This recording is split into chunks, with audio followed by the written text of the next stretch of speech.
আমাদের মুক্তি এবং পুরো বিশ্বের মুক্তি হলো ইসলামের মধ্যে। এটা আমি রেটোরিক্যালি বলতেছি না, আমি ট্রুলি এটা বিশ্বাস করি। এটা ইসলামের মধ্যে। আল্লাহর গোলামি মেনে নেওয়ার মধ্যেই হলো সৃষ্টির মুক্তি।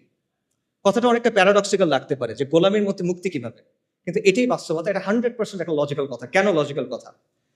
কারণ হলো দুনিয়ার বাস্তবতা হলো দুনিয়াতে আসলে সত্যিকার অর্থে কোনো ফ্রিডম নাই। এখানে অ্যাবসলিউট কোনো ফ্রিডম হয় না। প্রত্যেকটা ব্যবস্থায় আপনার কারো না কারো আনুগত্য স্বীকার করে নিতে হয়। আপনার কিছু না কিছুর উপর ঈমান আনতে হয়। কোনো না কোনো বিষয়কে আপনার ধ্রুব সত্য হিসেবে স্বীকার করতে হয়। এটা থেকে আপনি বের হইতে পারবেন না। ভ্যালু নিউট্রাল কোনো সিস্টেম হয় না, নিরপেক্ষ কোনো সিস্টেম হয় না। প্রত্যেকটা সিস্টেমের মধ্যে একটা না একটা রব থাকে যেটাকে মেনে নিতে হয়। এবং অ্যাবসলিউট আমরা মানে এর কথা বলে ফ্রিডম অফ স্পিচের কথা বলে, অ্যাবসলিউট ফ্রিডম অফ স্পিচ বলে কিছু নাই, অ্যাবসলিউট স্বাধীনতা বলে কোনো কিছু নাই। প্রত্যেকটা স্বাধীনতা হলো একটা বাউন্ডারির মধ্যে দেয়া স্বাধীনতা। দাবা খেলার সময় চিন্তা করেন, যখন আপনি কেউ যদি দাবা খেলে, সে দাবা খেলার নিয়ম মেনে যে কোনো চাল দিতে পারে, কিন্তু নিয়ম সে চেঞ্জ করতে পারে না। নিয়মটা মেনে তাকে খেলার টেবিলে বসতে হয়। সেম জিনিস, যে কোনো সিস্টেমে ওই সিস্টেমের নিয়ম মেনে আপনি স্বাধীন, কিন্তু এই নিয়মগুলো আপনি চ্যালেঞ্জ করতে পারবেন।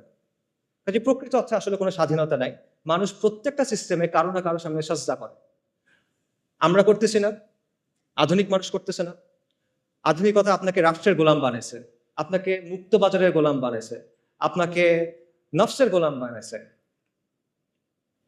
কাজে ইসলাম ছাড়া বাকি যা কিছু আছে সবকিছু হলো গায়রুল্লাহর গোলামি করা, আর ইসলাম হলো আল্লাহর গোলামি করা। তা আপনি কার গোলামি করবেন? আপনি মানুষের গোলামি করবেন, মাখলুকের গোলামি করবেন, তাকে আপনি আল্লাহর গোলামি করবেন। কাজে সত্যিকারের মুক্তি হলো গায়রুল্লাহর ইবাদত থেকে বের হয়ে এসে এক আল্লাহর দাসত্ব মেনে নেওয়া।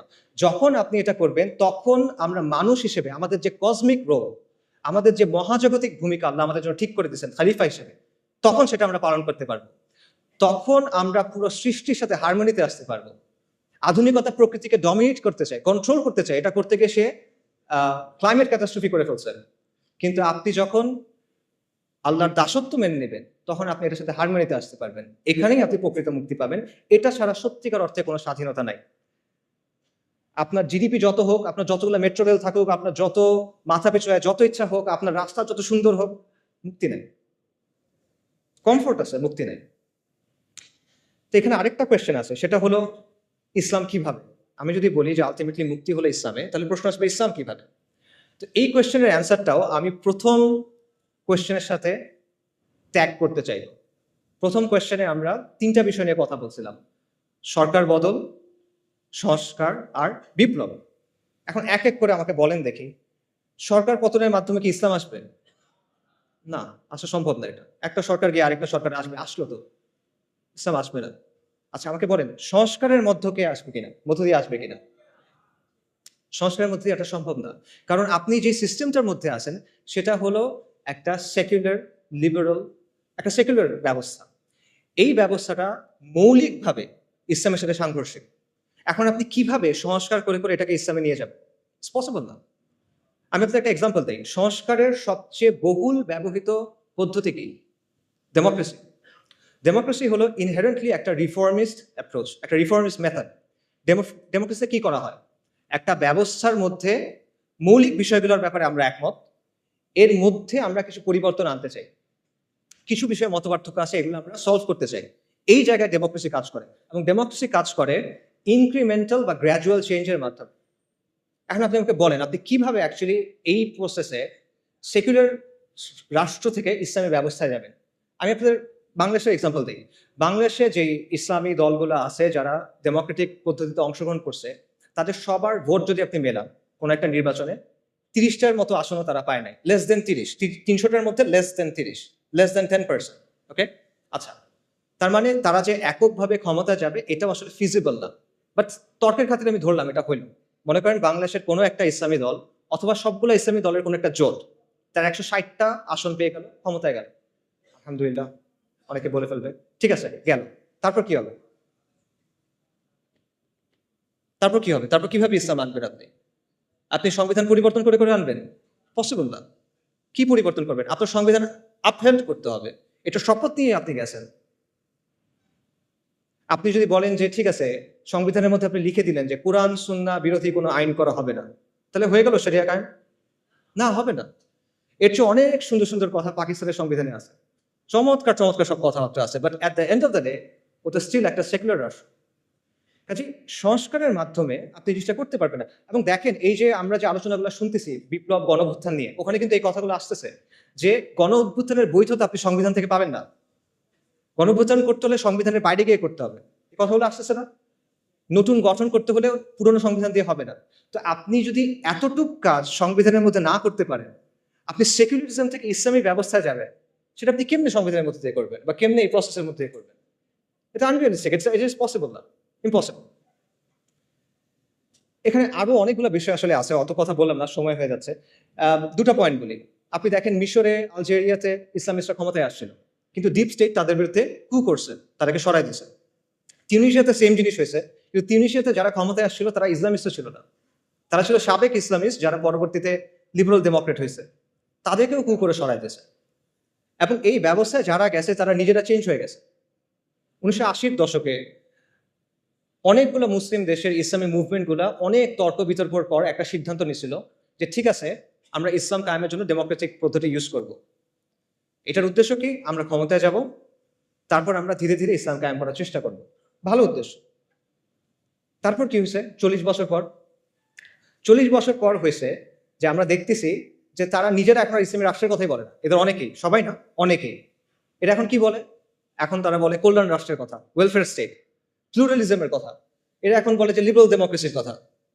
অর্থাৎ তারা সিস্টেমে ঢুকছিল সিস্টেমটা চেঞ্জ করার জন্য, সিস্টেমের জায়গায় আছে, তারা চেঞ্জ হয়ে গেছে। এটা হলো অবস্থা। তো সংস্কারের মধ্য দিয়ে আসলে এইভাবে এই পরিবর্তন সম্ভব না। বাস্তবতা হলো, আপনি যদি সেকুলার ব্যবস্থা থেকে যে ট্রান্সফরমেশনটা প্রয়োজন ইসলামী ব্যবস্থায় যাওয়ার জন্য, সেটার জন্য প্রয়োজন বৈপ্লবিক পরিবর্তন এবং রেভলিউশনারি মিনস। এটাই বাস্তবতা। এবং এটা শুধুমাত্র ইসলামের ক্ষেত্রে প্রযোজ্য না, এটা যে কোনো ব্যবস্থার ক্ষেত্রে প্রযোজ্য। যখন পৃথিবীতে রাজতন্ত্রের বদলে রিপাবলিক আসলো, তখন সেটা বৈপ্লবের মাধ্যমে আসছে, বৈপ্লবিক পদ্ধতির মাধ্যমে আসছে। এবং এটা একটা ঐতিহাসিকভাবে প্রমাণিত সত্য। এটা এমন একটা কনক্লুশন যেটা অ্যাভয়েড করা সম্ভব না। আপনি ধাপে ধাপে চিন্তা করেন। আপনি যদি মুসলিম হন, আপনাকে শরিয়া চাইতে হবে, নন নেগোশিয়েবল। কেউ মুসলিম, সে শরিয়া চায় না, এটা পসিবল না, এটা কুফর। কেউ যদি মনে করে ইসলামের চেয়ে ওই জিনিসটা বেটার, কেউ যদি মনে করে ইসলামের চেয়ে ওই জিনিসটা অগ্রাধিকার পাওয়ার মতো, কেউ যদি মনে করে দুটো সমান, এটা কুফর আকবার। অর্থাৎ যদি মুসলিম হয় তাকে শরিয়া চাইতে হবে। আর সেকুলার ব্যবস্থা মৌলিকভাবে ইসলামী ব্যবস্থার সাথে সাংঘর্ষিক, এই দুটো কো এক্সিস্ট করতে পারে না। একটা আরেকটাকে ডমিনেট করার চেষ্টা করবে, সেটা হবে না। আচ্ছা, এবং আমরা দেখতেছি যে সেকুলার ব্যবস্থাকে সংস্কারের মাধ্যমে চেঞ্জ করে করে আপনি আলটিমেটলি ইসলামী ব্যবস্থায় যেতে পারতেছেন না। তাহলে অপশন কি বাকি থাকে আপনার? বৈপ্লবিক পরিবর্তন ছাড়া আপনার আর কোনো অপশন বাকি থাকে না। কিন্তু বৈপ্লবিক পরিবর্তন নিয়েও আসলে আমাদের মধ্যে অনেক ভুল ধারণা আছে। বাস্তবতা হলো যে আমাদের চিন্তা ভাবনাগুলো আসলে বেশিরভাগ সময় খুব রেটরিক ভিত্তিক। আমরা ঢালাও কথাবার্তা বলি, আমরা অনেক আবেগী কথাবার্তা বলি, আমরা অনেক জজবার কথা বলি, কিন্তু আমরা দলিল, আদিল্লা, রিয়ালিটির অ্যানালিসিস, লজিক এগুলোর দিকে তাকাই না। আমরা অনেক সময় চিন্তা করি যে বিপ্লব মনে হয় একটা ওভারনাইট ব্যাপার, রাতারাতি হয়ে যাবে। অথবা আমরা মনে করি যে আমি যা করতেছি করতে থাকবো, একদিন ডাক দিবে কেউ একজন, বিপ্লব হয়ে যাবে। ব্যাপারগুলো এরকম না। আসলে এখানে কিছু ম্যাটেরিয়াল কন্ডিশনস আছে, অথবা আপনি বলতে পারেন যে এখানে কিছু আসবাবের দুনিয়ার কিছু শর্ত আছে যেটা আপনার পূরণ করতে হবে। সেটা পূরণ না করলে আপনি এটা পারবেন না। একটা এক্সাম্পল দেয়, পানি কখন ফুটে? পানির বয়লিং পয়েন্ট কত? 100 ডিগ্রি সেলসিয়াস। এটা কি মুমিনের জন্য একরকম, কাফেরের জন্য আরেক রকম? না, এটা সবার জন্য সেম। কেন সেম? আল্লাহ দুনিয়ার নিজাম, আল্লাহ ঠিক করে দিচ্ছেন এভাবে, সবার জন্য এটা সেম। তো সমাজ এবং রাষ্ট্রের মধ্যেও এরকম কিছু ম্যাটেরিয়াল কন্ডিশনস আছে যেটা আপনার পূরণ করতে হবে। এই জিনিসটা আপনি আবেগ বা জজবা দিয়ে আমরা হকের উপর আছি জাস্ট এই বিষয়টা দিয়ে আপনি বাইপাস করতে পারবেন না। এই রিকোয়ারমেন্ট আপনাকে ফুলফিল করে আসতে হবে। হ্যাঁ, এমন হইতে পারে যে কাফেরদের জন্য যে রিকোয়ারমেন্ট, সেখানে আমাদের কিছু অ্যাডিশনাল রিকোয়ারমেন্ট থাকতে পারে। যেমন আমাদের ইমানি, আমলি, শারঈ, আকাইদি কিছু রিকোয়ারমেন্টস থাকবে, যেটা একটা কমিউনিস্টের থাকবে না। কিন্তু ম্যাটেরিয়াল রিকোয়ারমেন্ট সেম, এটা আপনার লাগবে। তো এটা বাইপাস করে আপনি আসলে বৈপ্লবিক পরিবর্তনের দিকে যেতে পারবেন। এটা না করে আপনি যদি শুধু বলেন যে আমার ইমান আছে, আমার অনেক জজবা আছে, আমরা তো হকের উপর আছি, এভাবে আর হবে না। এটা তাওয়াক্কুলের ভুল বুঝ। বাস্তবতা হলো বৈপ্লবিক পরিবর্তন একটা লম্বা, জটিল, রুক্ষ প্রক্রিয়া। কঠিন একটা প্রক্রিয়া। এর মধ্যে নানা ধরনের জটিলতা আছে এবং এটার মধ্যে মাল্টি স্টেজ আছে, মানে মাল্টিপল স্টেজেস আছে, একাধিক স্টেজ আছে। ব্যাপারটা এভাবে চিন্তা করেন, মনে করেন আপনি কালকে আম খাইতে চান, আপনি আজকে গাছ লাগালেন, এটা হবে? হবে না। আপনি কালকে আম খাইতে চান, আপনি আজকে গাছ লাগালেন, হবে না, কালকে তো ফল আসবে না। একটা লম্বা প্রসেসের মধ্যে দিয়ে যাওয়ার পর ফল আসবে। তো আপনি ওভারনাইট এটা চাইতে পারেন না যে আমি আজকে গাছ লাগাবো, কালকে ফল আসবে, হয় না। আচ্ছা, আরেকটা জিনিস চিন্তা করেন, মনে করেন আপনার প্রতিবেশী, তার বাসায় জামের গাছ আছে এবং তার বাসার গাছে জাম ধরছে, সে জাম পাড়তেছে। কারণ আপনি তার কাছে গিয়ে বললেন আমাকে আমসত্ত্ব বানিয়ে দাও, আমাকে আমের শরবত বানিয়ে দাও, ম্যাঙ্গো স্মুদি দাও, এটা হয়? ইট ডাজন্ট ওয়ার্ক লাইক দ্যাট। যে বীজ বুনছে ফসল তার, যেই বীজ বোনা হয়েছে ওটাই আসবে। আম গাছে তো জাম হবে না। একটা সেকুলার আন্দোলন হয়েছে, সেকুলারদের নেতৃত্বে একটা আন্দোলন হয়েছে, অথবা একটা ইস্যু ভিত্তিক আন্দোলন হয়েছে, আন্দোলন শেষ হয়ে গেছে, এখন আপনি তার কাছে গিয়ে বললেন যে আমাকে খিলাফা দাও, শরিয়া দাও। It doesn't work like that. সে কেন আপনাকে দিবে? আপনি কে? তার কষ্টের পরিশ্রম সে আপনাকে কেন দেবে? আর সে যদি দেয়, ধরেন সে দিল, সে যেটা দিবে ওটাকে ওই জিনিস যেটা আপনি চাচ্ছেন না, সেটা জাম, আপনি আম চাচ্ছেন, রাইট? সেটা আসলে হয় না। সো এই বিষয়গুলো আমাদের বোঝা দরকার। তাহলে করণীয় আসলে কি? আমি এখানেও আবার এক্সাম্পলে ফেরত যাই। একজন ভালো কৃষক কি করে? একজন ভালো কৃষক প্রথমে জমিটাকে তৈরি করে, আগাছাগুলো দূর করে, লাঙল দেয়, তারপর সে বীজ বুনে, তারপর সে আস্তে আস্তে এটাকে বড় করে, সার দেয়, পানি দেয়, কীটনাশক দেয়। তারপরে ফল আসবে কিনা এটা নিশ্চিত না, কিন্তু নানা কারণে ফল না আসতে পারে, পোকায় খেয়ে ফেলতে পারে, মরক ধরতে পারে, অনেক কিছু হতে পারে। এখানে একটা মানে একাধিক স্টেজ আছে। এই রেভলিউশনারি চেঞ্জের ক্ষেত্রে এই ব্যাপারটা আছে, এখানে একাধিক স্টেজ আছে। এবং এর মধ্যে প্রথম স্টেজ যেটা লাঙল দেওয়ার যে স্টেজ, সেটা হলো একটা প্রজন্ম তৈরি করা, সমাজের মধ্যে শরিয়ার পিপাসা তৈরি করা, সমাজের কাছে এটাকে একটা ভায়াবল অপশন হিসেবে নিয়ে আসা। এবং এটা 2-5 বছরের কাজ না, এটা একটা ডেকেডস লং প্রজেক্ট, এটা আপনি বাইপাস করতে পারবেন না। এবং এটা কিন্তু একটা স্টেজ, এরপরে আরো স্টেজ আছে। আপনি লাঙল দিচ্ছেন শুধু, এরপর বীজ বুনতে হবে, গাছটা আস্তে আস্তে বড় করতে হবে, সার দিতে হবে, এটসেট্রা এটসেট্রা। তো এটা একটা মাল্টি স্টেজ প্রসেস এবং একটা লং টার্ম প্রসেস। এই বিষয়টা আমাদের বোঝা দরকার। এটা রাতারাতি অর্জন করার কিছু না। এবং কেবল জজবা দিয়ে, কেউ রেটরিক দিয়ে, জেনেরিক কিছু কথা বলে, গরম গরম স্লোগান দিয়ে বা ভক্তি দিয়ে আমি অমুককে অনুসরণ করি, উনি বলছেন তারা এটা ঠিক, এভাবে এই জিনিসটা হবে না। দুনিয়া এভাবে চলে না। তো এই ধরনের পরিবর্তন নিয়ে আসলে আরো অনেক কথা বলার সুযোগ আছে, বাট ওইদিকে আর না যাই, সময় যেহেতু নাই।